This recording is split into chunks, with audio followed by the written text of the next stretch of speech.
Bueno, buenas tardes. Vamos a comenzar el acto para a ver si son ya las 19:59, para ver si en 40 minutos pues dejamos ya terminado el mismo. Este libro que voy a presentar hoy se titula Semblanzas Torrelaveguenses y es el tomo 2. Ya en el 2011 se publicó el número 1 con biografías de torrelaveguenses del siglo XIX. Y también del tomo 2, las 25 personas que aparecen ahí, pues son todas ellas nacidas en el siglo XIX y alguna fallecida en el siglo XX, en la primera década del siglo XX, pero muy pocas. La inmensa mayoría son fallecidos en el siglo XIX. Quiero decir, antes que nada, y sobre todo por la presencia de muchas mujeres en el acto, que en el siglo XIX la mujer no tenía relevancia prácticamente. Por tanto, solo aparece una mujer en el total de las 24 o 25 biografías que comprende este tomo. Y me esforcé en buscar a esa mujer que yo consideraba relevante para llevar su biografía, y encontré una ciudadana que no nació en Torrelavega, pero aquí se dedicó muchos años a la enseñanza, ya que fue la creadora, la fundadora de la Congregación de los Sagrados Corazones. Era una monja que mandaron de París. El párroco de Torrelavega, Ceferino Calderón, había pedido la instalación aquí en Torrelavega de un colegio regido por esta congregación religiosa, y entonces, en un momento en que se habían quitado ya o se habían eliminado ya las leyes restrictivas para las congregaciones religiosas, pues esta congregación mandó a esta hermana a poner en marcha la congregación aquí en Torrelavega. La puso en marcha, primero en la Plaza Mayor, después en el colegio que estuvo mucho tiempo en la calle Julián Ceballos, y finalmente, como sabéis, pues está en Sierra Pando el Colegio de los Sagrados Corazones. Es decir, que de todas las biografías del siglo XIX no encontramos a ninguna mujer relevante por las circunstancias sociológicas de entonces. La mujer estaba pues muy en un segundo plano, y por tanto es muy difícil encontrar a una mujer para hacer una biografía destacada, que haya brillado con méritos propios en aquello que yo considero suficiente para estar en un libro de este tipo. Por tanto, esta es la única mujer que aparece, de nombre no recuerdo ahora, María Josefina Lamarca Coronel. Nació en Chile y fue superiora de los Sagrados Corazones desde el año 81 hasta 1899, que fue trasladada a Fuencarral, a Madrid, y allí falleció, creo recordar, sobre el año 25 o 30 del siglo XX. Bueno, hecha esta apreciación, voy a enumerar algunas de las biografías que se recogen en este libro, y que para algunos de ustedes, o para todos, pues van a ser de alguna manera pues, asombrosas por el hecho de que se conoce muy poco de ellas, y lo que conocemos son por las calles, alguna calle que tienen algunas de estas personas. Por ejemplo, José Posada Herrera. José Posada Herrera, que tiene una calle muy importante en Torrelavega, que fue la de General Mola hasta 1983-84, nació en Llanes, fue presidente del Consejo de Ministros, se casó con una señora muy de familia torrelaveguense, concretamente era de Miengo, pero tenía una gran familia aquí en Torrelavega, muy emparentado con el que fuera alcalde de la villa, Julián Ceballos Campuzano, que como pueden saber, pues fue alcalde en 1876 aproximadamente, o esa fue la fecha de su fallecimiento. Bueno, José Posada Herrera fue presidente del Consejo de Ministros, fue también presidente del Congreso de los Diputados, pero está en este libro porque fue presidente del Congreso de los Diputados siendo diputado por Torrelavega. Entonces las circunscripciones electorales eran distintas a las que son hoy. Torrelavega tenía derecho a tener un diputado en el Congreso de los Diputados y, curiosamente, como tenía una familia muy influyente y muy poderosa por parte de su mujer, José Posada Herrera, pues fue varias legislaturas diputado por Torrelavega, y en una de ellas fue presidente del Congreso, como digo, elegido por Torrelavega.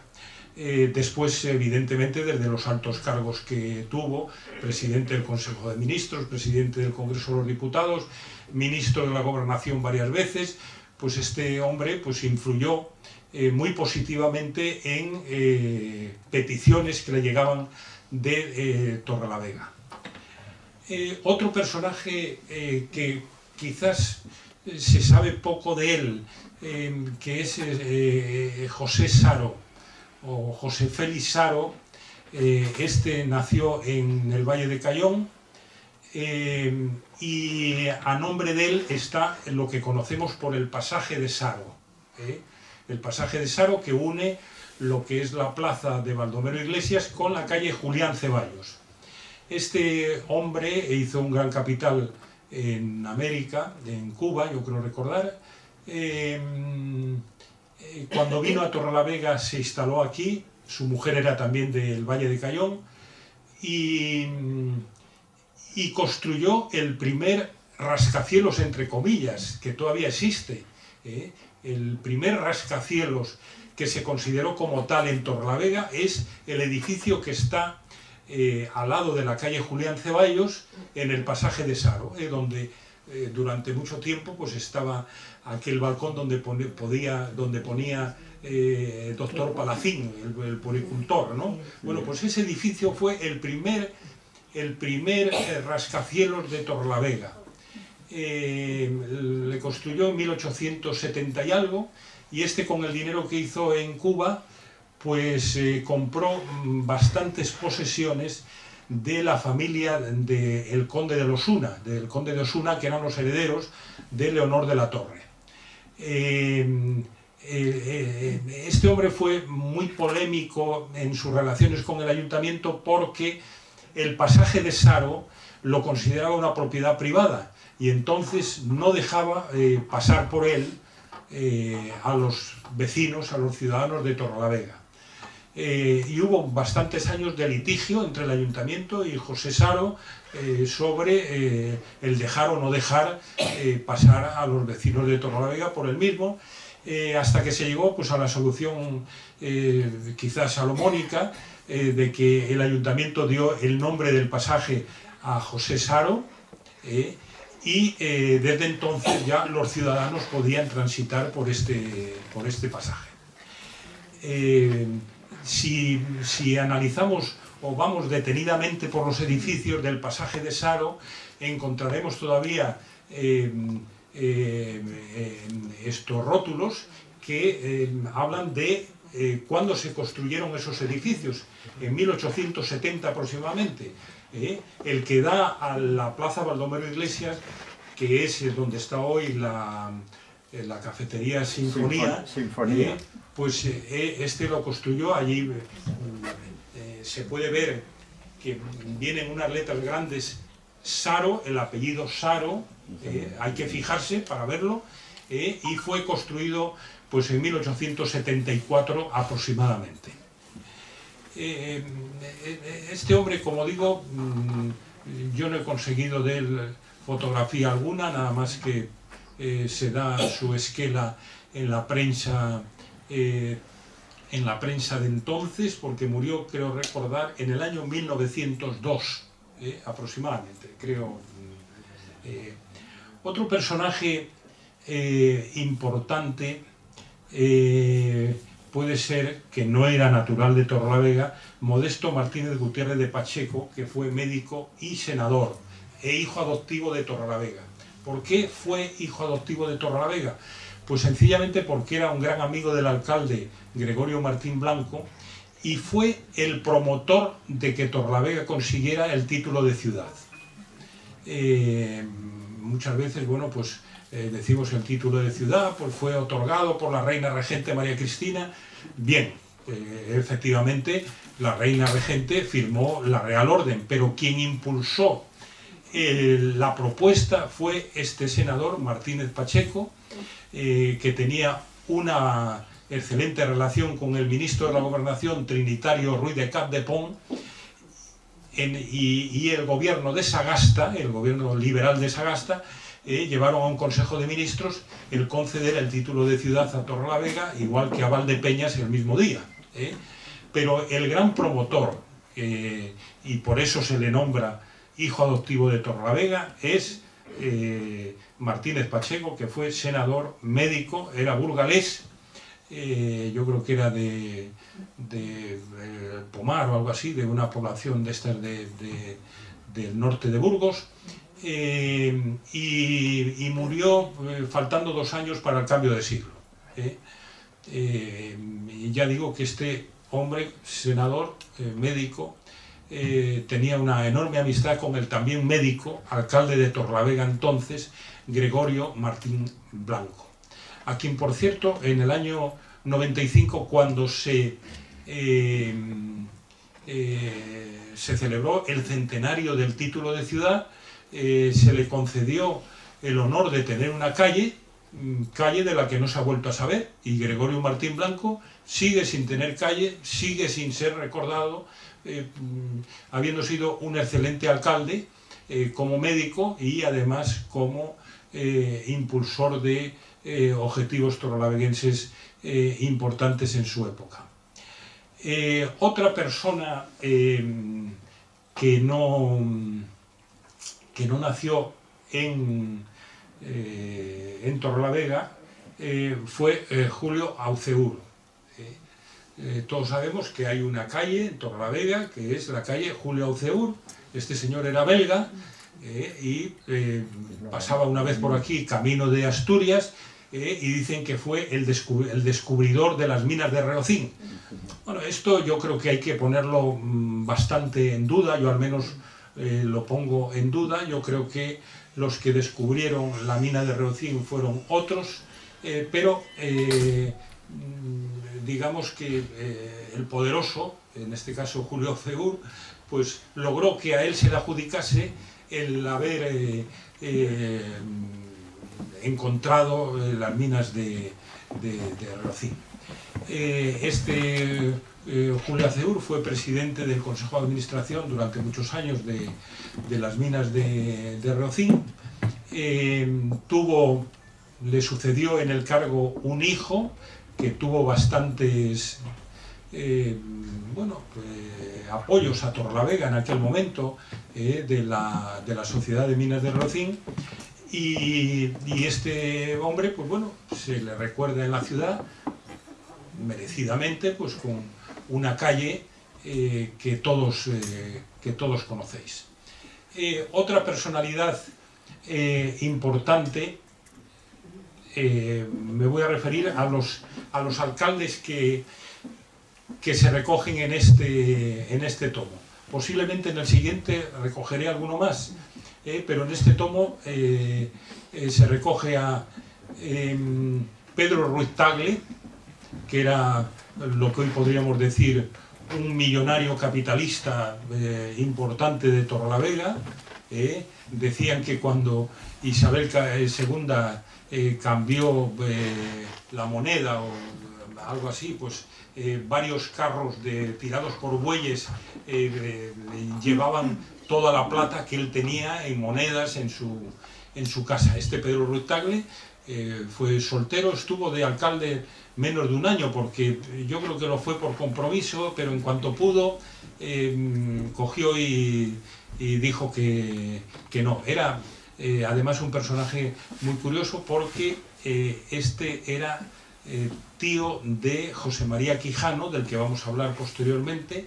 José María Quijano Fernández Ontoria, el gran creador de Nueva Montaña Quijano y de las trefilerías Quijano, y fue este Pedro Ruiz Tagle muy casamentero, se dedicaba, digamos que a casar a los parientes, a los sobrinos, a la familia, y en eso tuvo bastante suerte y bastante acierto.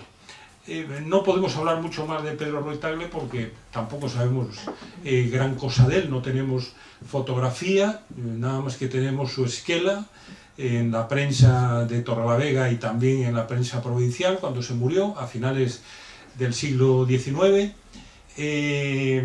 Otro alcalde importante que hizo un gran patrimonio, un gran capital en Cuba fue Nicolás González Camino. Este era del Valle de Cayón también, de Esles concretamente, se instaló aquí en Torrelavega y aquí fue alcalde que sucedió, yo creo que fue alcalde después de Pedro Ruiz Tagle, en el año 1870 y 80 o 70 y tantos. Este Nicolás González Camino pues pertenece a una familia con mucha influencia a través del siglo XX, los González Camino de Esles, ha habido pues uno que ha sido teniente general del ejército, que fue el creador del CSD, y otros González Camino que han sido muy importantes. Y este que fue el que de toda la familia hizo el gran capital en Cuba, fue alcalde de Torrelavega durante 4 o 5 años más o menos. Aquí vivió, tuvo varias hijas, se casaron con personas muy importantes también, santanderinas en algunos casos, y fue una familia pues muy influyente hasta que este hombre se retiró a vivir en Esles de Cayón, donde falleció también a finales de siglo. Y el otro alcalde, que además está aquí Luisina, que es nieta de él, es Gervasio Herrero González. Gervasio Herrero González nació en Novales, se casó, que sería tu abuela Luisina, con la primera Fernández Abascal, que vino a vivir a Torrelavega. Era natural de Celaya, tanto ella como él, y estuvo de alcalde de Torrelavega en lo que es el cambio de siglo del 19 al 20. De Gervasio Herrero tenemos que decir que una de las primeras y de las iniciativas más importantes que tomó fue reunir a todos los capitalistas de Torrelavega para construir el abastecimiento de aguas a la ciudad. Ya entonces era ciudad, en 1898 más o menos, la traída de aguas se consiguió, se inauguró con la intervención del que fue médico Adolfo Ruiz de Rebolledo, cuya biografía destaco ya en el primer tomo, en el año 1905 aproximadamente. Sobre Gervasio Herrero tengo que decir una cosa, que ya he pedido perdón a Luisina, pero en uno de mis libros sobre Torrelavega, yo doy a Gervasio Herrero como masón, y no fue masón. Incluso su nombre secreto en la masonería, que yo creo que era Sócrates o Lincoln, no lo sé si Lincoln era Ceruti y este era Sócrates. Bueno, la cosa es que también se dijo de él, y hay veces que en esto de la historia una vez se cuenta una mentira y después las mentiras siguen repitiéndose, ¿no? Se dijo que dimitía de alcalde de Torrelavega en vísperas del año de agosto de 1901, porque como alcalde y liberal y agnóstico o masón no podía, digamos, estar presidiendo la Iglesia de la Asunción de Ceferino Calderón. Bueno, esto no es cierto. Gervasio Herrero fue suspendido irregularmente por el gobierno de la nación, que en aquel tiempo tenía potestad para suspender a los alcaldes, y en junio o julio de 1901 pues dejó de ser alcalde, aunque siguió de concejal, y los concejales siempre le tuvieron como su alcalde por el hecho de que eran conscientes de la irregularidad de su suspensión. Parece ser que la suspensión tenía algo que ver, no lo tengo probado, pero puede ser, y lo analizaré en su momento, por el hecho de que una vez vino el rey o el presidente del Consejo de Ministros a Torrelavega, y Torrelavega entonces era una ciudad muy floreciente en la industria del calzado, ¿no? Yo creo que en España había muy pocos sitios tan competitivos como Torrelavega en la industria del calzado. Y al parecer Gervasio Herrero, como alcalde, pues le dijo que lo que hacía falta era que los torrelaveguenses pudiesen calzar adecuadamente, ¿no? Lo que llevaban, que no era un calzado adecuado, ¿no? Y bueno, pues la figura de Gervasio Herrero pues está ahí. Murió en el año 1910. Su hijo Román Gervasio Herrero siguió sus planteamientos liberales. En la guerra civil después tuvo que exiliarse en México, y cuando murió todas sus propiedades se las dejó al asilo de Torrelavega. En el año 1947 murió Román Gervasio Herrero, hijo de Gervasio Herrero González. No sé si estoy acertando bien en las cosas que digo sobre Román, que fue director durante 8 o 10 años del periódico torrelaveguense El Liberal Montañés. Bueno, estos son, digamos, los 3 alcaldes que se contemplan en este trabajo sobre biografías torrelaveguenses. Yo voy a proseguir este trabajo, varios tomos más, porque tengo que sacar a mucha gente conocida, que he conocido yo y que no he conocido, pero que soy consciente de que han brillado en la historia de Torrelavega. Y para hacerlo, pues me importa poco que hayan sido comunistas o de derechas, de extrema derecha, o agnósticos, masones o lo que sea. Todo aquel que se ha entregado a servir fielmente y dentro de su trabajo y de su ilusión por Torrelavega, pues merece estar en esta obra, al margen de las ideas políticas que pudo tener en su momento. En este libro también se contemplan 2 personajes muy importantes como librepensadores, y que es bueno pensar en ellos porque son, digamos, los grandes liberales de Torrelavega, la familia Herrero, que no está relacionada muy directamente con Gervasio Herrero, pero que tenían, pues, evidentemente, algún tipo de parentesco. En uno de ellos está el error mío entre Gervasio Herrero González, alcalde, y Santiago Gervasio Herrero González, que este sí fue masón, fue librepensador, fue abogado, y murió también, yo creo que en el segundo año o tercer año del siglo XX. Santiago, igual que su hermano Luciano, que era capitalista, se había instalado en Barcelona, había tenido una industria muy floreciente, y esta gente hacía muchas obras de caridad, es decir, a los pobres de Torrelavega, donde la mendicidad de entonces era algo habitual en la Torrelavega de entonces, sobre todo los días de mercado y de ferias, que había una invasión de mendigos en Torrelavega, pues toda esta familia de los Herrero aportó mucho dinero para esta gente, lo mismo que para la enseñanza, tanto en su pueblo natal, que era Virgen de la Peña, como aquí en Torrelavega. Este Luciano Herrero era el padre de Demetrio Herrero Prohigas. Prohigas, su madre yo creo que era cubana, que tenían o vendieron, construyeron en su momento lo que hoy es el Palacio Municipal, ¿no? Después se le vendieron al Ayuntamiento de Torrelavega en el año 1925 en unas 250.000 pesetas, creo recordar, más o menos. Sí, señor.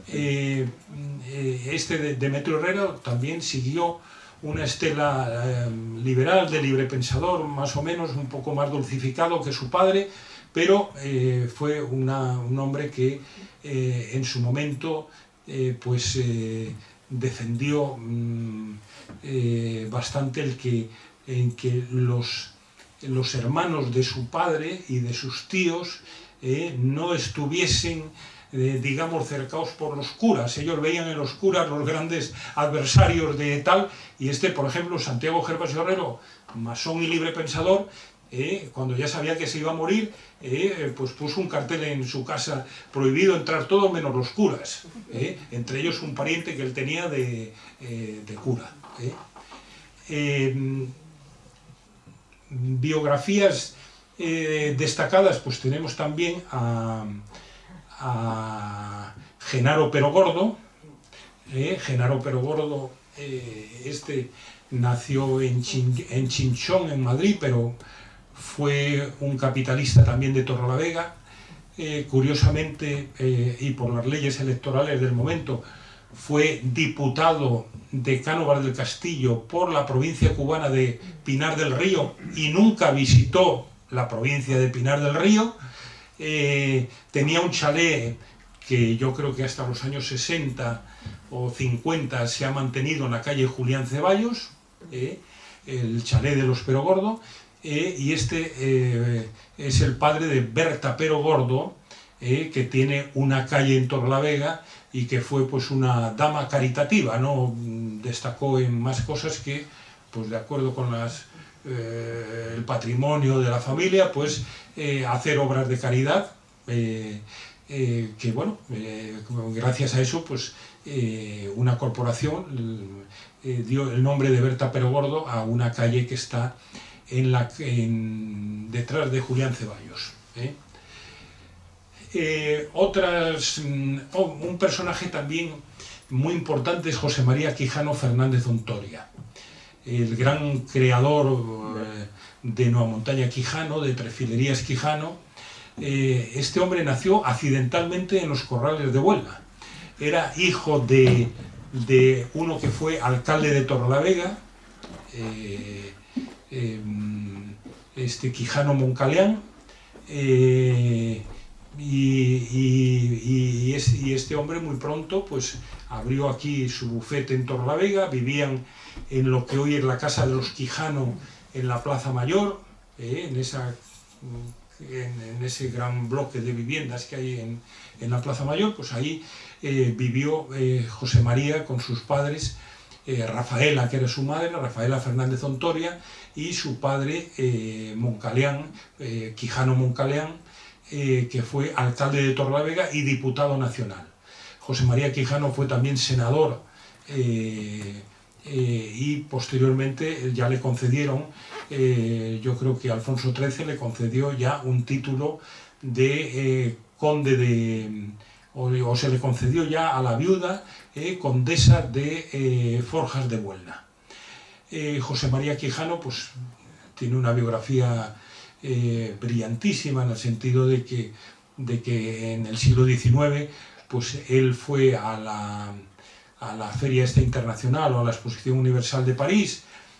Allí vio cómo se trabajaba la punta, y entonces instaló aquí una fábrica de puntas inicialmente, y después ya lo que fue el emporio industrial de los Corrales de Buelna, gracias, como digo, a este meritorio hombre, José María Quijano. Otra biografía muy importante es la de Eugenio Gregorio de Lemus Gómez del Olmo. Este fue grabador, fue director de la Calcografía Nacional, murió ya con 90 y tantos años, y ya este hombre murió en el año 30, más o menos aproximadamente. Muchos de los grabados que se conservan de aquella época corresponden a la autoría de Lemus, que tiene aquí en Torrelavega desde hace algunos años pues una calle en la nueva ciudad.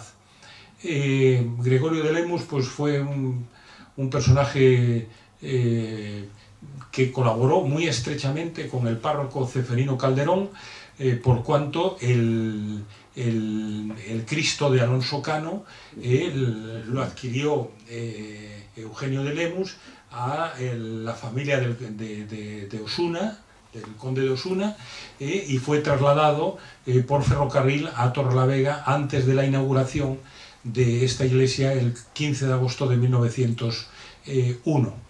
Y hablando ya de la iglesia, pues hay que hablar evidentemente de Ceferino Calderón. Ceferino Calderón fue párroco de Torrelavega desde 1878 a 1911, y digamos que sustituyó a Sánchez de Riancho, don José Uco, que llegó a ser centenario, y fue el primer cura de Torrelavega, el primer párroco de Torrelavega que eligió o nombró el obispo de Santander. Hubo una gran pugna y una gran polémica entre la Casa de Osuna, que tenía el derecho histórico a nombrar los párrocos de Torrelavega, con el obispo de Santander, pero lo cierto es que a este párroco, a Ceferino Calderón, que era de Rudagüera de Alfo de Lloredo, le nombró el obispo de Santander, que yo creo que era Vicente Calvo Valero, el obispo de Santander, que le dio posesión de este nombramiento. Después ya en 1892, pues primero construyó el asilo, en 1881, puso en marcha otras iniciativas de corte cristiano, como la escuela para católicos, puso también en marcha lo que fue la construcción de la iglesia de la Asunción. Entonces existía en Torrelavega la iglesia de la Consolación, que estaba en donde está hoy la Virgen Grande. Cuando este hombre comenzó a construir la iglesia de la Asunción, pues evidentemente no tenía fondos económicos, pero bueno, él se las fue ingeniando pues con Pedro Ruiz Tagle, con algunos capitalistas de Torrelavega, que les fue arañando y sacando el dinero, y pudo construir esa iglesia, que tuvo un coste final de 520.000 pesetas. Hoy construir esa iglesia pues costaría varios cientos de millones de pesetas.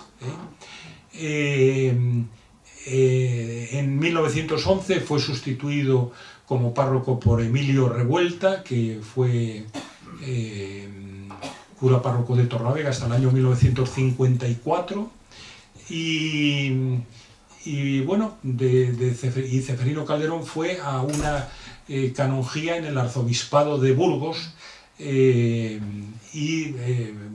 venía de vez en cuando aquí a Torrelavega, donde tenía una gran estima entre la ciudadanía, aunque digamos los sectores más liberales de la ciudad pues no le veían con muy buenos ojos, sobre todo a raíz de ser director de la Adalid, y cuando el atentado al Alfonso XIII y a Victoria Eugenia en Madrid, pues el Adalid no condenó el atentado, señalando que era cuestión pues de gobiernos liberales y que dejaban a los terroristas que actuasen libremente, y que habían sido los causantes de ese atentado de la calle Mayor, yo creo que fue la calle Mayor.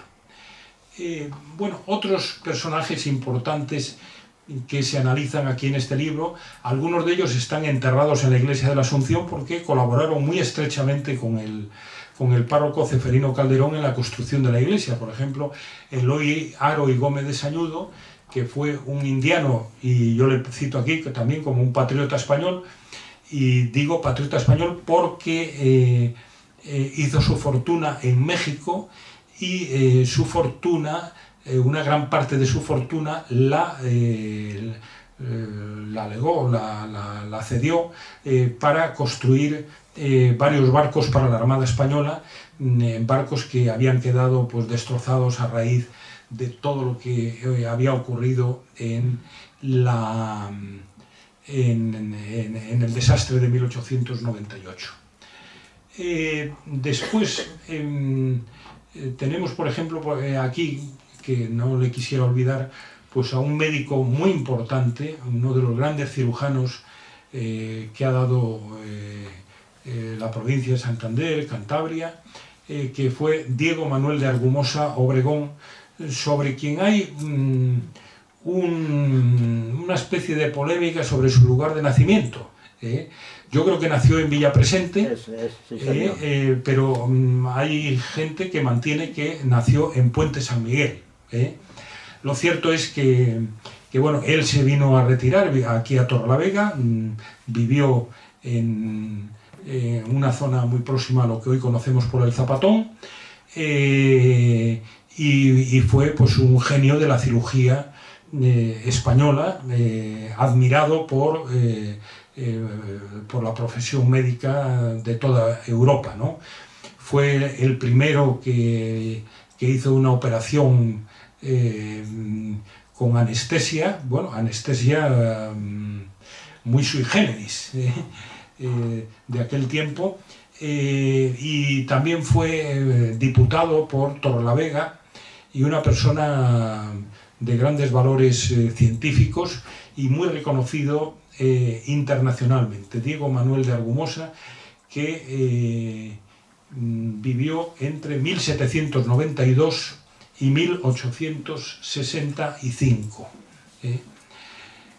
Otro personaje importante, que de este se sabe menos y quizás no se ha hablado de él suficientemente, fue Francisco de Carriedo y Peredo, que era natural de Ganzo, que fue alcalde de Manila, y siendo alcalde de Manila, con parte de su patrimonio se construyó la primera traída de aguas de esta ciudad de Filipinas, que entonces pertenecía al Imperio español. Bueno, en definitiva,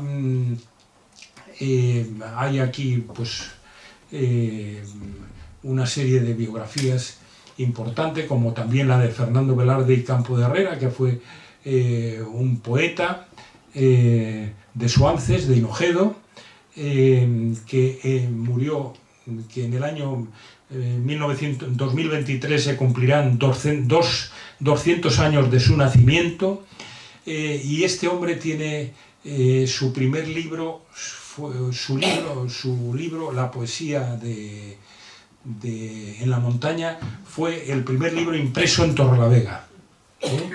El primer libro impreso en Torrelavega, en el año 1873 llegó la primera imprenta, y en el año 1874-75 Fernando Velarde imprimió, pues le imprimieron aquí en esta imprenta, la imprenta del tipógrafo Bernardo Rueda, el libro La poesía en la montaña.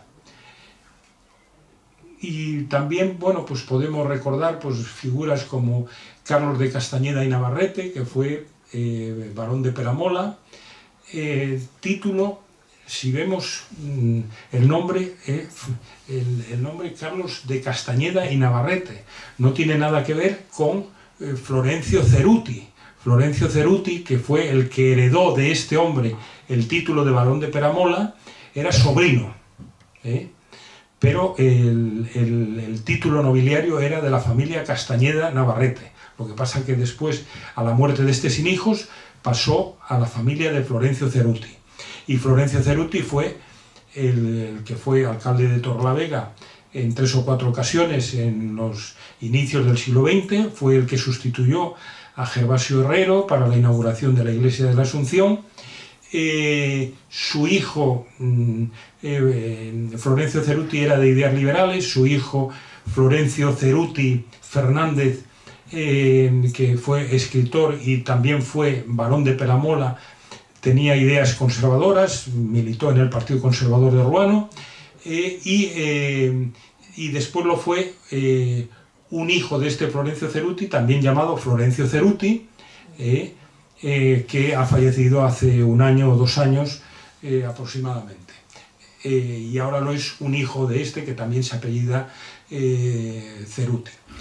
En general, ¿qué se pretende con estas biografías? Pues de alguna manera lograr que personas que han sido importantes de Torrelavega o que han tenido una relación con Torrelavega no queden en el olvido, es decir, que sean recordadas. Unas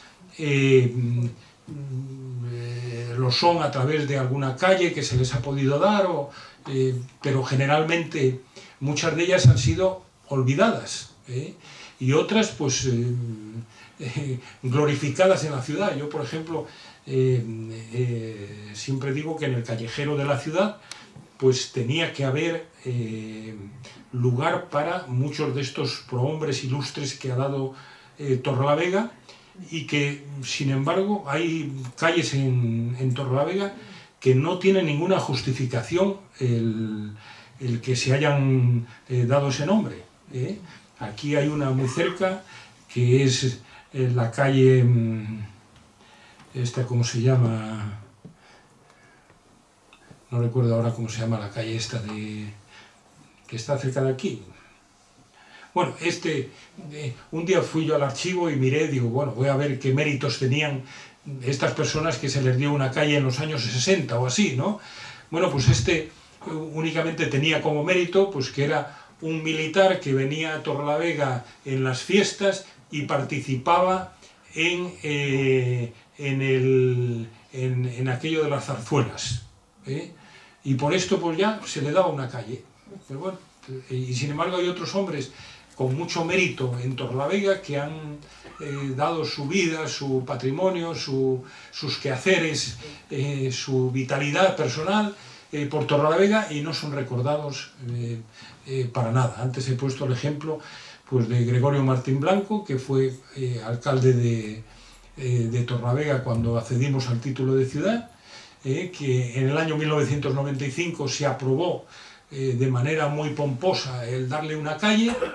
La calle todavía no se le ha dado, y tiene familia aquí en Torrelavega todavía. Los de la confitería Blanco. Confitería Blanco son de la familia de Martín Blanco, sí, mira, señor. Por el apellido de... y así otros, no solamente estoy hablando de Gregorio Martín Blanco. Y esto es lo que pretende este libro. El tercer tomo, como digo, pues todavía se centrará en personajes de Torrelavega del siglo XIX, y ya yo creo que en el cuarto pues empezaremos ya con personajes del siglo XX que Torrelavega pues ha tenido muchos y de gran valor, ¿no? Y bueno, y ahí empezarán a aparecer ya en el siglo XX las mujeres, porque no es una intención personal mía, como he dicho anteriormente, es que me costó mucho encontrar una mujer para llevarla a este libro de biografías, y encontré únicamente a esta hermana monja, que nació en Chile y que fue la fundadora de la Congregación de los Sagrados Corazones en Torrelavega, que primero se instaló en la Plaza Mayor, en un piso allí que les cedió Ceferino Calderón, y a los pocos años ya compraron un terreno más grande en Julián Ceballos, y allí instalaron lo que fue el antiguo Colegio de las Monjas, hasta que en los años 60 pasó a Sierra Pando. Y bueno, pues esto es todo. He dejado nombres y biografías un poco ahí sin citar, pero esto es más o menos lo que yo les quería expresar con motivo de la presentación de este libro. Si alguien quiere hacer alguna pregunta puntual sobre lo dicho, pues con mucho gusto, si puedo, les contestaré. Don Gervasio Herrero González, que tú le confundías, es que de los que vivían en el Boulevard... Le confundí con Santiago Gervasio Herrero. No, porque... es que había otro Gervasio Herrero González también, se llamaba y se apellidaban los dos apellidos igual. Sí, si estos era... Y es de dos familias que vinieron de Celaya. Sí. La una vino a Novales y la otra vino a Villanueva de la Peña. Sí, a Villanueva de la Peña, o Virgen de la Peña. Allí se criaron, sí. que son los que compraron todo lo del Boulevard. Sí. La que fue la Virgen de la Peña. Y pero la de Novales... Pero ese fraseo es Santiago Gervasio Herrero González. Es que había varios hermanos. Sí, eran varios hermanos. Sí. Que coincide con el nombre Gervasio y con los dos apellidos, sí, Herrero señor. González. Sí, señor. Y de ahí el error que yo involuntariamente por eso te equivocaste. Cometí y que me acuso pues, de no haber investigado a fondo este tema. Y claro, presentar a una persona que no lo fue como masón y que había dimitido de alcalde porque no podía estar en la inauguración de la iglesia de la Asunción, pues era demasiado fuerte. Y quien fue realmente era este Santiago Gervasio Herrero, que fue el que poco antes de morir pues puso ahí un cartelón en su casa, prohibido entrar a los curas, porque los masones y los curas, los librepensadores y los curas eran la rivalidad constante o la antítesis de... Esa familia todavía tiene un panteón muy viejo en el cementerio de Torrelavega. Sí. Ellos promovieron el cementerio civil de Torrelavega. Sí, estaba así a la derecha. Compraron los terrenos y construyeron el cementerio civil de Torrelavega, la familia Herrero. Que para mí es la familia predominantemente liberal de Torrelavega. Es decir, porque tenían dinero, pero al mismo tiempo tenían unas ideas muy firmes y muy concluyentes. Y casi todos los hermanos fueron, menos uno, que yo creo que fue Prudencio, que pidió que cuando estaba ya moribundo viniese un cura y tal, pero los demás de curas no querían saber absolutamente nada. Venían de los Herrero Proidas, porque los Herrero González, Santiago Gervasio Herrero González y Gervasio Herrero González vienen del mismo tronco, eran hijos de hermanas y hijos de hermanos, eran primos, unos más conservadores, los de nuestros, por ejemplo, los de Gervasio Herrero González, y otros más liberales, más izquierdosos, más masones, que eran los de Santiago. Los de Santiago. Aquí en Torrelavega hubo una célula muy importante de masonería, la Logia Masónica Cantabria, y allí podemos encontrar, digamos, a las personas más ilustradas de la villa y de la ciudad. Ahí estaban pues los Herrero, estaban los Ceruti, que eran de los Velarde, es decir, familias que de alguna manera tenían una fuerza importante en Torrelavega y pertenecían a esta logia masónica. Santiago Gervasio Herrero, pues tuvo de nombre secreto el nombre de Sócrates, y Florencio Ceruti el de Lincoln. También era masón el fotógrafo Redón, el fotógrafo que su nombre era Daguerre, el inventor de la fotografía. Pero fue una logia muy poderosa en 1880 aproximadamente. ¿Podría yo decir unas palabras? Sí, diga. Pues mire, mi madre nació en el 1882 y yo tengo 86 años, voy a hacer los próximos. Bien, pues bien. Muchísimos de los que usted dice me lo contaba mi madre y los conocía yo. Ajá. Muchísimos. Ya. De los que usted dice me los contaba mi madre y muchos he conocido yo también, del pueblo. El pueblo de Torrelavega. porque mi madre se estableció de modista en la Plaza Mayor y entonces conocía a todos los señores antiguos de antiguamente, de esos años. Y entonces, pues, Revuelta, el cura, ese me hacía a mí así, en el pelo. Me hacía así Era cuando era muy niña, alto. pues era altísimo. Altísimo. Y entonces yo era una niña, alargaba el brazo y me hacía así. Y mi abuelo, decía mi madre, le dio dinero para la iglesia de Consolación. Mi abuelo. Ella nació mucho, fíjese, en el 1830 o así. Le había dado dinero para la iglesia. En total, yo a don Gervasio Herreros toda la vida lo oí, toda la vida, en mi familia. Y a esa familia, mi madre era modista en la Plaza Mayor, los Abasales, los Gervasio Herreros, muchísimos importantes del pueblo les hacía la ropa, pero muchísimos importantes. Porque claro, nació en el 1882, para hacer la idea. Claro. Y yo al tener tantos años, pues todos, la mayoría, o los he conocido o los he oído hablar. Pues nada, que tenga muchos más, ¿sí? Gracias. Que los tiene bien... Gracias. ¿Sí? Yo quería preguntar, Gervasio Herreros tiene una calle que sube a las caídas de agua. ¿Es como con motivo de que introdujo la red de agua, de abastecimiento de agua en Torrelavega? No, vamos a ver, probablemente el que tenga la calle sea Santiago Gervasio Herrero, No, porque Gervasio cuando Herreros murió... es la calle. es Gervasio Herrero, sí. Y va hacia la traída. Sí, el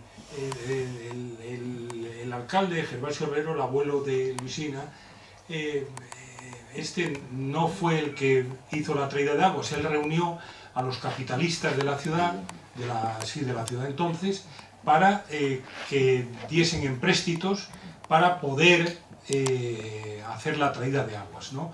La traída de aguas se hizo posteriormente, ya en la etapa de Florencio Ceruti, en el año 1905, y el gran protagonista para mí de la traída de aguas fue el médico oftalmólogo de Tanos, Adolfo Ruiz de Rebolledo. Sí, señor, de Adolfo Ruiz de Rebolledo, dentro de las grandes monstruosidades que se han hecho en esta ciudad, tenía un monumento que se pagó por todos los ciudadanos, céntimo a céntimo, en la estación de Feve, donde está la estación de Feve.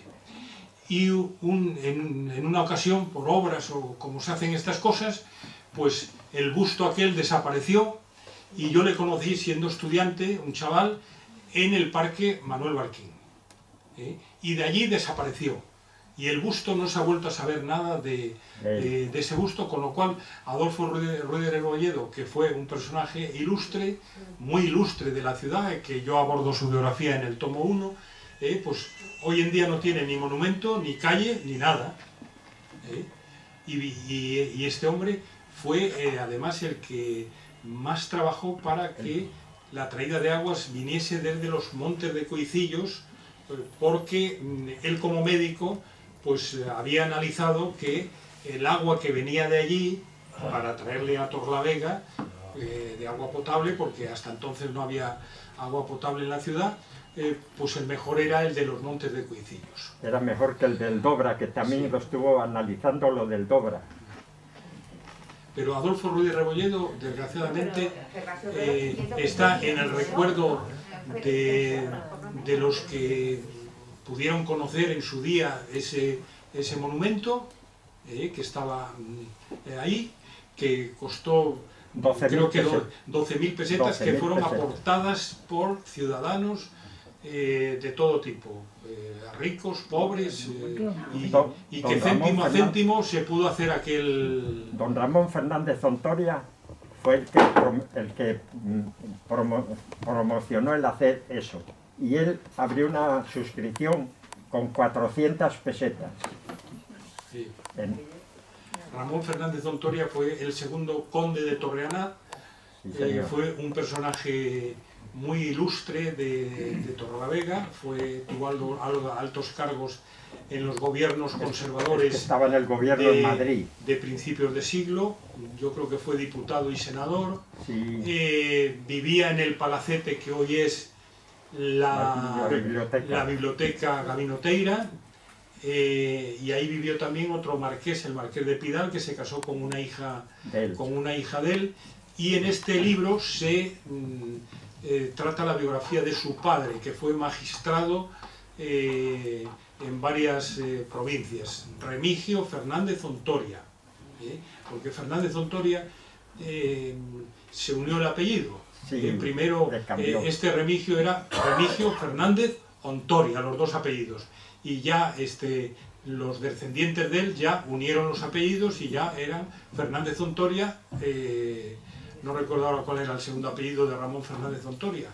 Sí, es que tenía que haber sido Fernández García, sí, bueno, porque la madre se apellidaba García y el padre Ontoria, pero como el padre se apellidaba Fernández Ontoria, pues el hijo puso el mismo apellido, Fernández Ontoria, en vez de Fernández García. ¿Le parecería a García un apellido? Sí, le era más poco brillante. más.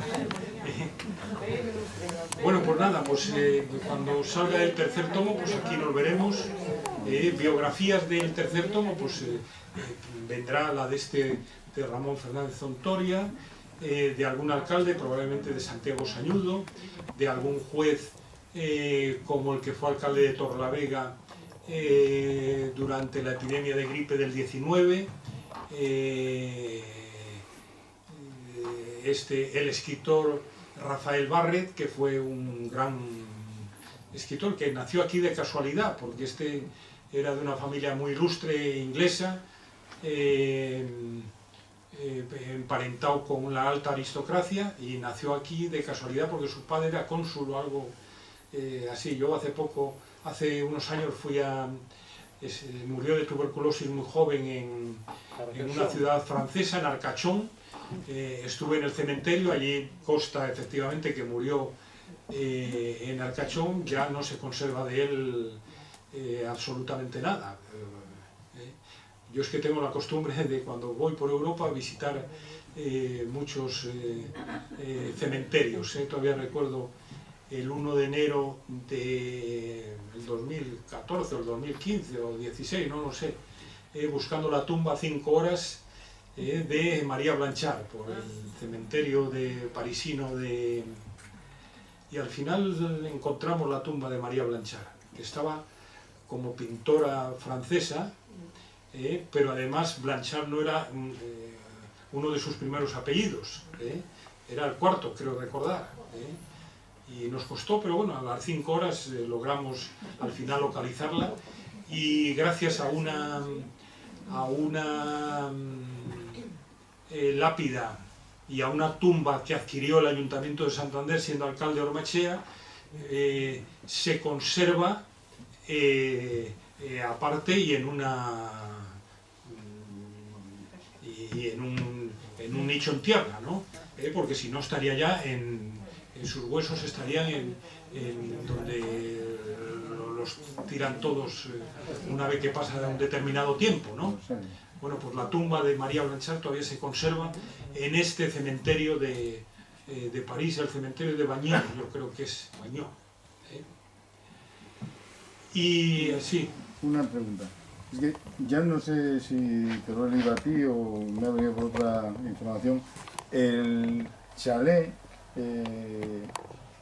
pequeño del castillo de Suances, encima de la playa de los Locos, eso le hizo uno de los alcaldes. Ceruti. Entonces, pero, lo leí a ti. Pero el proyecto le hizo Gregorio Lemus. Sí, Ceruti yo creo que murió allí en el... Los planos yo creo que murió en Suances, en el castillo de Suances. Hizo también en el año 20 y tantos.